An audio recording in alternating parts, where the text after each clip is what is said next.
Since 1990, Axiomtek has been at the forefront of industrial and embedded computing technologies, innovation, and manufacturing. Our success is the result of our commitment to delivering well-rounded, easy-to-integrate solutions, and our global network of dedicated experts and partners to lead the way in promoting innovation. With a 30-year history of responsible operations and ongoing innovation, Axiomtek is committed to bringing new technologies to the market, maintaining the expertise our customers need, and providing customer-centric design-in services to transform concepts and ideas into reality. By minimizing design effort and removing technical hurdles, we let our customers enjoy a fast time to market and make the most of their innovations to achieve more. Axiomtek utilizes the latest processes, lead-free technology, strict quality controls, and rigorous testing procedures. Our modern manufacturing equipment, including the most advanced SMT assembly lines and optical inspection systems, gives us the capacity to fully service OEM/ODM businesses. We maintain the highest quality standards in our manufacturing processes to ensure business success anywhere and anytime.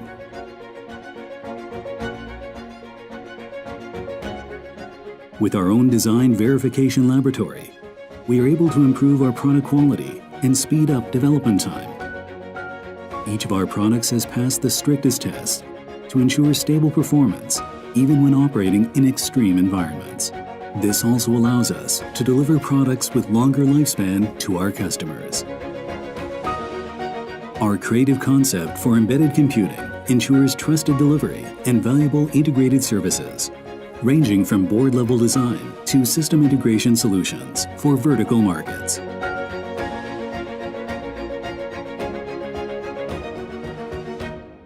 Axiomtek's commitment to corporate social responsibilities is evident in our work environment, as well as through our employee work ethics. We take pride and ownership in what we do, through our commitment to excellence in quality and customer support. Our passion for innovations motivates us to build solutions for tomorrow. Innovation is the mind. Passion is the heart. Integrity is the soul. Your best AIoT partner. We are Axiomtek.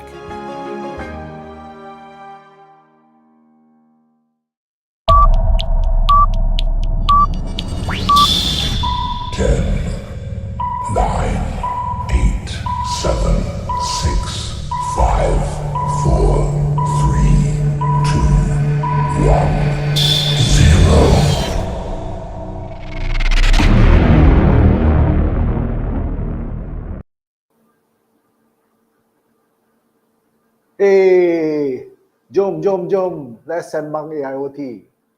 Hello. Yeah, this is a number 7 session, live that we are bringing it to you. Very good afternoon, everyone. How are you today?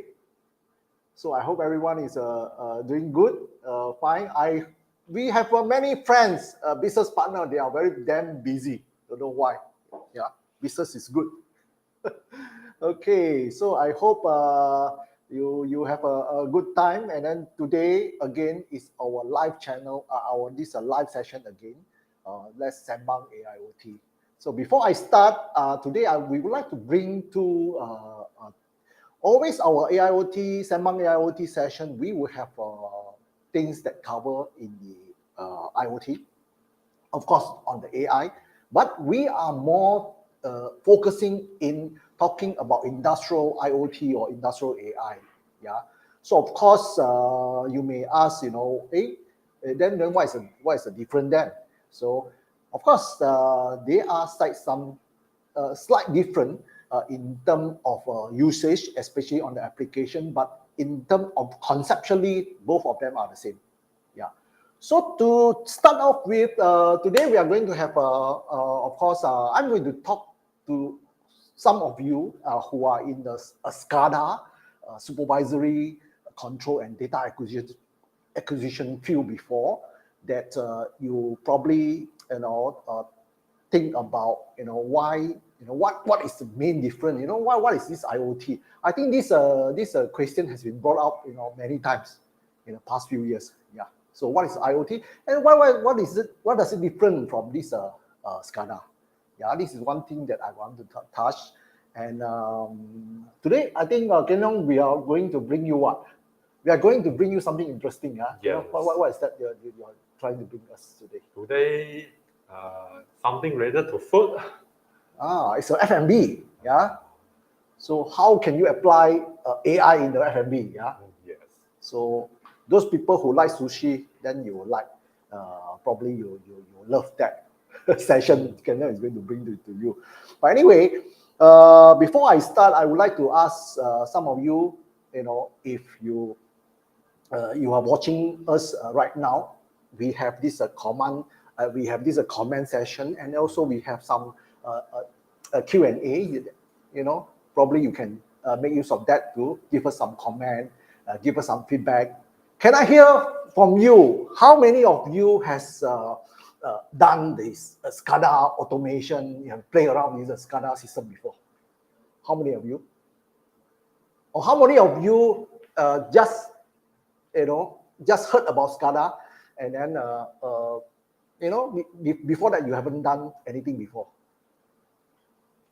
Or what about those who think that SCADA and IoT is actually basically the same thing? There's no other difference. Yeah. So today, I think I would like to just start off with what is the main difference between the SCADA and IoT, especially for this case we are talking about industrial IoT.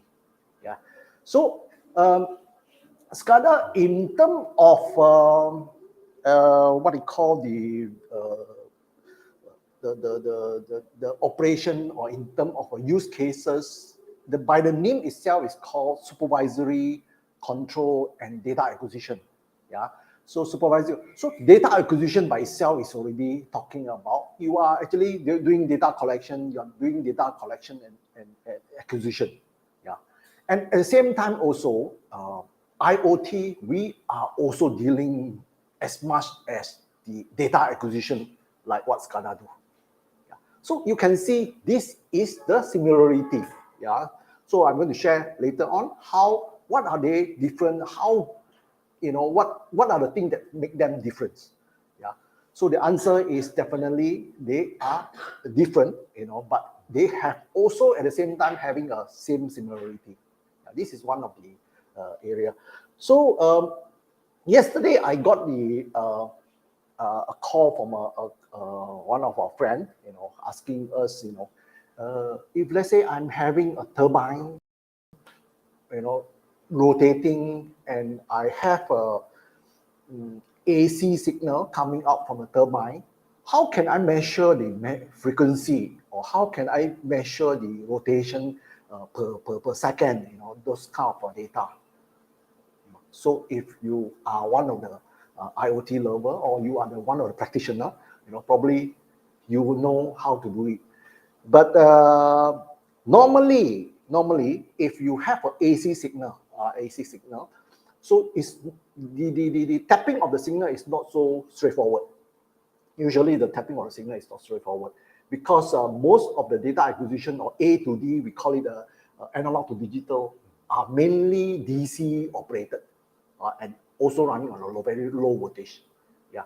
So in order to do that actually trigger me, actually in the past, I like this circuit analysis, electronic circuit analysis very much. Yeah. So when talk about this circuit, I'm very excited. I can, even though I sleep, falling asleep also, I will be able to try to solve the solution, try to come up with a solution. That is the electronics part. So for this case, in order to measure the frequency of the AC signal, usually you need to treat the signal first. Yeah, you need to treat the signal first. Of course, you can, if you are electronics, you know about electronics, there is a zero crossing kind of circuit. This zero crossing circuit usually is contributed by a operation amplifier, the op-amp. Yeah. In those of you who are in the electronics before, if you still remember, 20 years plus ago, you have a lot of these Texas Instrument data sheet. There's one section talking about operation amplifier. All kind of operation amplifier data sheet, specification, and also the part number that you like to use in this area. So zero crossing circuit is basically built from some of these operation amplifier. So you are actually using the comparator mode, in the comparator mode where when the signal goes below 0, it will give you a 0. When you go below high, it will give you a high. So with this circuit, it will give you a pulse, pulse train. From there, you can measure the frequency. Of course, before you come to that, you need to step down your voltage. Yeah. So for example, you have this AC signal. Let's say you have maybe 40 or 60 VAC signal coming in. So you need to use a step-down transformer to step it down, and then you convert it to a signal where using the a potentiometer to divide it, to make it on a low voltage. Then you fit into the circuit, the zero crossing. Then you are able to get a pulse. From the pulse, then you can use some of this data acquisition module, for example, a frequency measurement module. From there you can actually get the data. Yeah. So this is one of the area. So what is why I want to bring out this one is because some IoT in the industrial IoT is not that straightforward as what you thought in the normal IoT application. Yeah, we are dealing with all these these are all dirty things, behind. Yeah, but normally you realize, you see the cloud dashboard are very happy, So those at the back, actually, there are so many work to do. Same thing like AI also, so we have the same thing.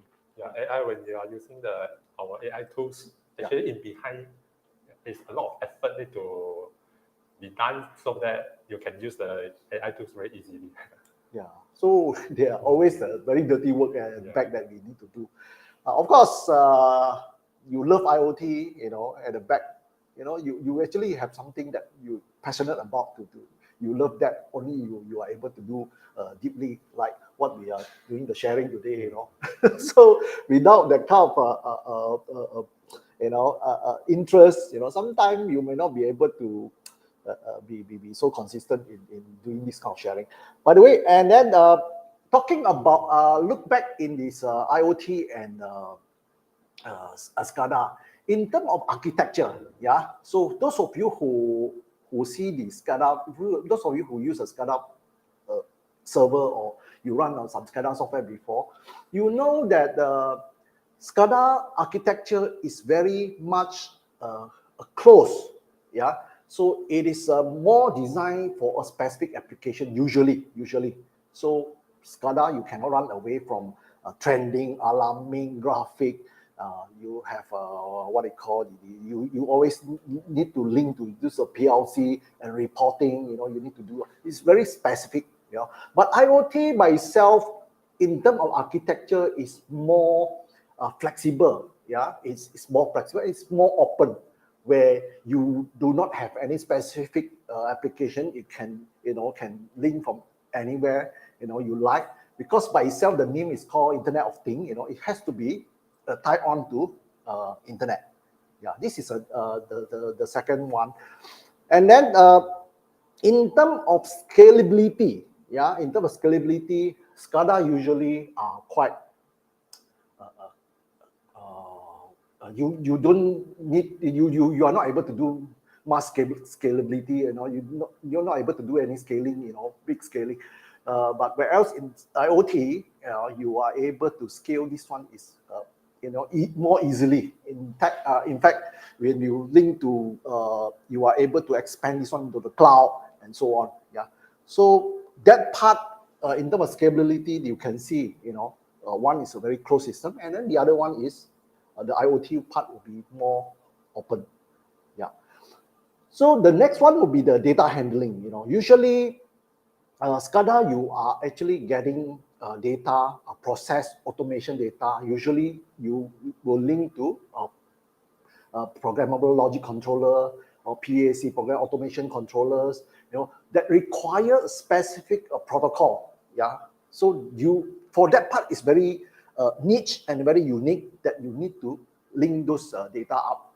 Whereas in IoT, we talk about more type of different kind of connectivity.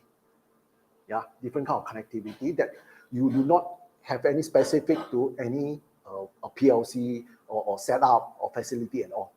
Yeah, these are the things that make IoT and SCADA different. Of course, you can see if let's say Internet of Things it covers a very wide range of application. So usually it become SCADA system is actually within a subset of the whole IoT system. It become like that. Yeah. So, but in another way, a SCADA system also can embrace the IoT. For example, you have already have a SCADA system that you want to have some kind of internet connectivity part, or you want to do some cloud integration, all those things. It can be sitting within the whole SCADA system. So IoT is very, very special. It can be from this side, and then it can be on the other side. So, of course, the last thing, talking about connectivity, IoT, if you were following our this live session last week, we talked about data security. We talked about IoT security. That actually in IoT, you do require a lot of this kind of security set up in order to make your data secure. Whereas in SCADA usually are in an enclosed system. Yeah. So why I want to bring this SCADA IoT is because later on, in one of our setup, we are going to demonstrate how the AI, how is AI data being captured, able to pass on to SCADA, how to do integration. That actually comes to Ken-Leong part. But before I want to start, maybe we can share a bit of just do a recap. All of this while we are doing the AI from the vision part or vision inspection. Yeah. Of course, we talk about this supervised learning and unsupervised learning. So today, which area that we will be talking? So for today, we'll talk about the supervised deep learning. Yeah, because this one requires the human intervention to tell the AI model what are the objects that appear in your camera. So since for today, we are doing to detect the sushi. So yeah, different type of sushi. So when we want to do the counting, we also need to classify the detected sushi belong to which type. So this process, you cannot run away from using the supervised deep learning. So in this task, it's not suitable using the unsupervised deep learning is because in unsupervised deep learning, you cannot control how the AI learn. But in the supervised deep learning, you can control. You can tell the AI, what is this sushi? This one is belong to which type? Okay. So that is the supervised learning that we are going to work on, right? Yes. So yeah, this is a very important thing. So of course, when we talk about this AI, what are the possible things that you think before you integrate all these things? What is the possibility of integrating data to the SCADA system? For example, you see, we have a lot of this factory. They already have this SCADA software running. You already have a SCADA setup or running in the plant. Because SCADA system is SCADA software is when it become popular during that time. I think it's maybe early 1990. Yeah, that's where a lot of this software being developed. To build this what they call the bridge between the human. That's why there's one part SCADA is also called a human machine interface. It's a bridge between the human and the machine. Yeah, that is actually one of the naming to it during the SCADA. I mean, in the whole SCADA package can be named as a human-machine interface. So in this manner, in this area, especially a SCADA, when it's being first introduced as a user interface, of course, you need to present the data, whatever you collect, you want to present on the screen. This is called a dashboard for today. But then at that time, what do you think about this part? Let's say AI, how are you going to integrate to the SCADA? Okay, then for this, we need to understand how the SCADA, the communication protocol that's supported by the SCADA. So usually when we talk about this one, we'll first think about, because this SCADA is going to link to PLC. So it's going to use the Modbus protocol. So this is a very common one, or some PLC driver. But to talk to the AI is a piece of software that running in the same computer. It can be in the same computer with the SCADA or another computer. So it's separate from the SCADA computer. So, but since this one is a computer to a computer communication, so we are not going to use the Modbus to communicate. But instead, we can use some communication protocol like the RESTful API, so which sending the HTTP request, HTTP post. This one is a very wireless communication protocol. It's a very more common, IoT protocol, right? Yes, more on IoT side. Then after we have the HTTP protocol, then we come up with the MQTT. So MQTT actually is the one that specially designed for the IoT device because it's a very lightweight messaging protocol that's suitable for the IoT device to send the data to the internet. So and then this type of communication protocol also suitable for the other device to use. So in our AI, we support the MQTT protocol and also the RESTful API. There are two types of protocol can be communicated with the SCADA. And I believe most of the SCADA they also support these two kind of protocol. Yeah. Okay. Yeah, that's how this how the passing of the data can be available, and then so that's why in the latest kind of implementation that you want to bring some AI, vision. Let's talking about vision AI. You want to put across some data sharing onto a SCADA platform. Is actually possible. And then on the other way around, a lot of this SCADA software has been running in the production floor or in any process control plant and things like that. But AI also play a very important part, especially in the data-driven, data analytic, and also the optimization. Yeah. So this is the other way around already. Just now we are talking about AI data put across to a SCADA so that you can visualize. But at the other end, on a SCADA platform, data has been collected, and you have a historian, you have a history of the whole set of data for the past 10 years or 15 years. How can you make use of this data to optimize or to look into detail? How can you optimize? Especially some of these predictive maintenance, also all of them can be coming from there. Yeah.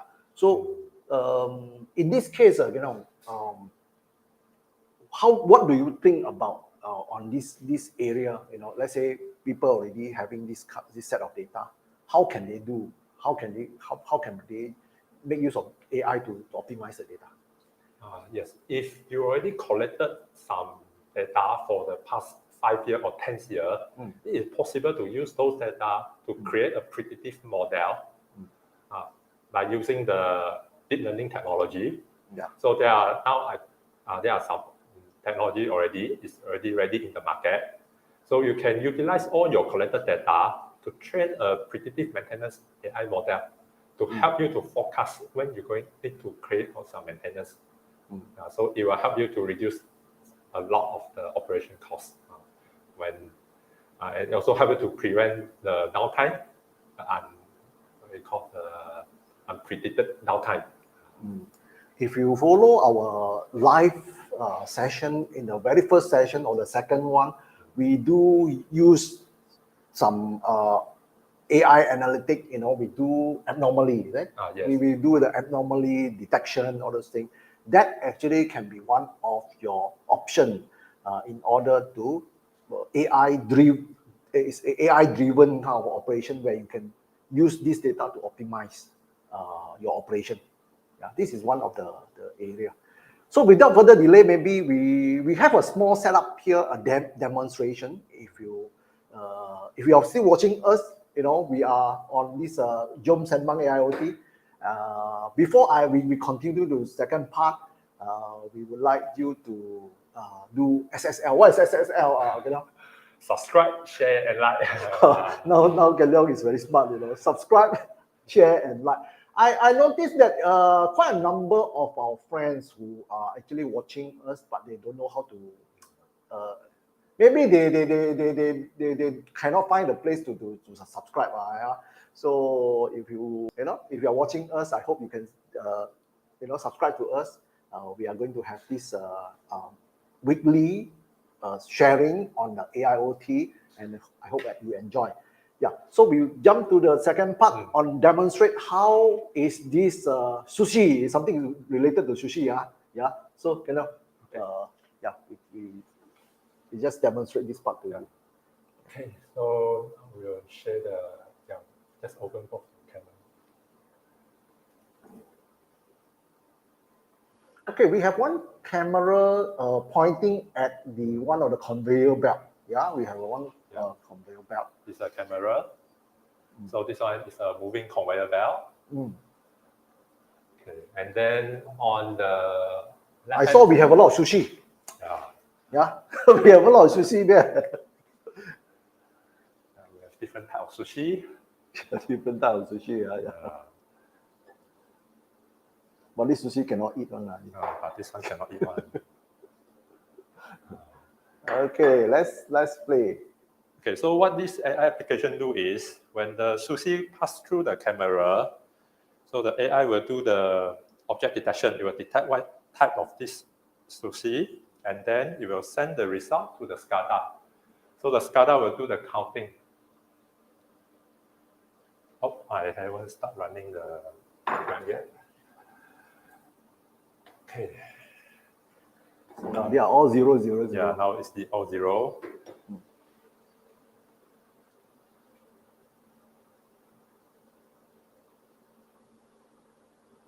Okay, so the counter for the sake is increased by 1 already. This is a sake. Can we make the sake, the screen bigger?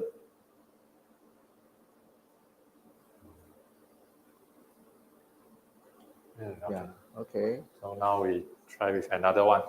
I think this one the name is Tamago, the yellow color one. Yeah, the audience will know what is Tamago. Oops. He missed a cow. He missed the cow. Anyway, yeah. Because this model was trained, I think some time back. Yeah, we just bring it back to reuse back lah. Yeah. Yeah. Okay. So it's tamago, you are able to detect the tamago. And then what about this one?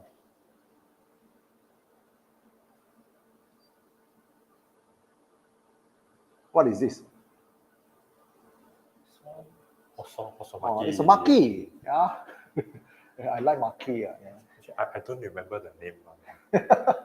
You know how to eat only. I only know how to eat. I don't know the name.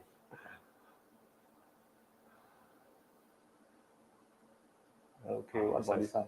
Kalbi. Or kalbi. These are all the food that I not usually eating. Tamago, yes. And then kalbi, I seldom eat. I don't know what is that.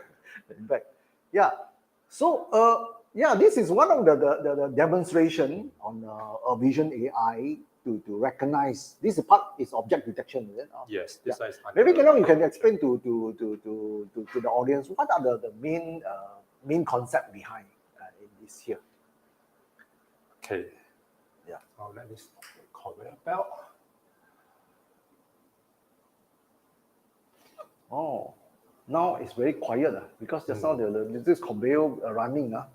So I thought I couldn't find what is it? Where is that sound coming from? Okay, so if you look at our screen, so what the object detection do is, so it detects the sushi, so it gives coordinate, so it localizes where is the sushi in the camera view, and then it will classify what is this type of sushi. So this one is tamago. So the AI will tell you this one is a tamago. So in the object detection, it will give you two things. The first one is the coordinate of the detected object, and then the second one is the class. So this object is belong to which class? Okay. This is what is a model? What is a neural network that we use to train for this one? For this one, we are using the SSD mobile net V2. Actually, there are a lot of neural network that are able to do the object detection. SSD mobile net V2 is just one of the considered as lightweight. It's not really computing, not very heavy one. I see. Yeah, so this one we can run it on the CPU by using the inference engine provided from the Intel OpenVINO. So we're able to run this type of model just using a CPU without using any GPU. We only use the GPU for the training. Yeah. If you watch us in our this Kiwi, we have this Kiwi series. Also, we use a Kiwi to Kiwi board. We use a Kiwi board, very low end Kiwi board to perform the AI analytic vision AI. That one we use to read the analog meter. You can watch the past. I think that's number third or second or third live that we shared the other day. So what can you realize from here? Yeah. So see, why we want to build up this one is because this is one of the object detection that you can do. Of course, how can it be applied in F&B? Of course, for this one, you see a lot of this sushi running on a conveyor belt. Yeah. So you are able to identify some of these different type, and then also you can see what kind of usage or what kind of consumption, what kind of sushi that is more popular, that is consuming. Usually customer prefer which one. Yeah.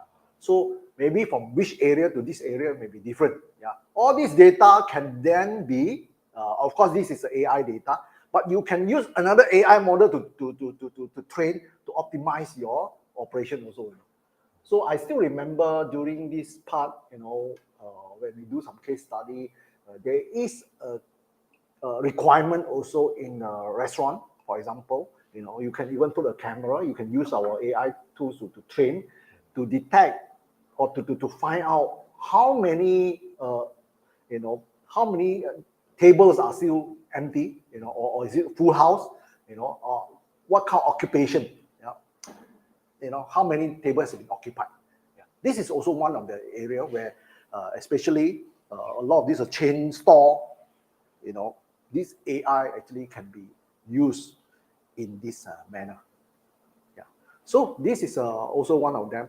By the way, I haven't seen any of the question from the audience. So you have any comment? Please do give us some comment, and then we would like to hear more from you. Yeah. So So in the whole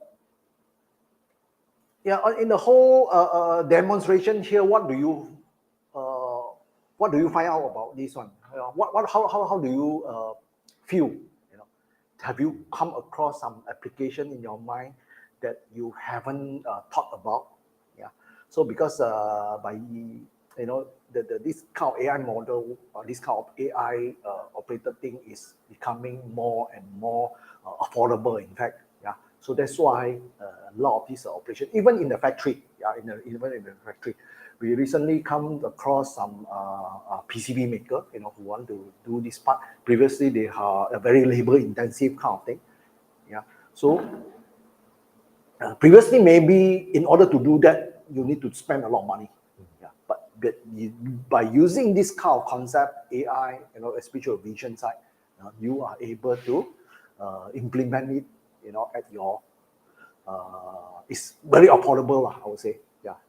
So this part actually very important in terms of AI. At the same time, also just now I mentioned about SCADA. Yeah.